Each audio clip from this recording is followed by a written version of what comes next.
देखिए, हम लोग भारत के संविधान से गवर्न होते हैं। मैं हमेशा कहता हूँ कि सरकारें लो क्लास से चलती हैं, लोकतंत्र लो क्लास से चलता है।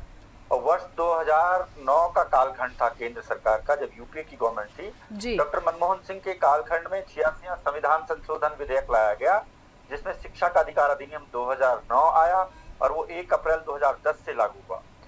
इसको भारत के संविधान के जो हमारे फंडामेंटल राइट हैं, जो हमारा मैग्ना कार्टा है, भाग 3 उसके जी। अनुच्छेद 22 से 35 तक में जो हमको नागरिकों को अधिकार मिले हैं, उसका अनुच्छेद 21, उसमें अनुच्छेद 21 से जोड़ा गया और हम्म। शिक्षा को मौलिक अधिकार घोषित किया गया। हम्म। शिक्षा हमारा मौलिक अधिकार है और ये राज्यों की जिम्मेदारी है कि वो शिक्षा को मौलिक अधिकार के रूप में बच्चों के पठन पाठन की व्यवस्था करे।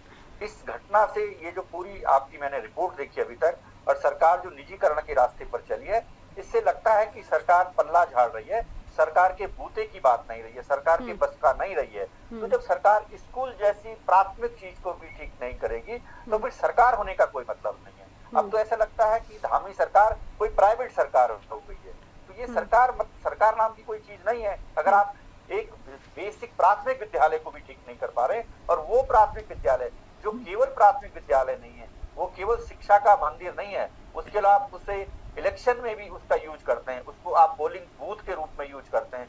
हर बार उसमें चुनाव के लिए वोट डाले जाते हैं, पंचायत का चुनाव हो, विधानसभा का हो, लोकसभा का हो, वो आपका पोलिंग बूथ है और उस पर आपकी नजर नहीं है। उसकी छतें जर्जर है, हम्म। काई जमी हुई है, रास्ते नहीं है। लोगों ने इस बार देखा है पंचायत चुनाव में किस तरह से लोग उन विद्यालयों तक पहुंचे हैं, पोलिंग पार्टियां किस तरह, पोलिंग पार्टियों ने वहां रात गुजारी है। हम्म। कईयों में बिजली नहीं है, पानी नहीं है, बहुत फर्श उखड़ी हुई है, छत कब गिर जाए कुछ पता नहीं है।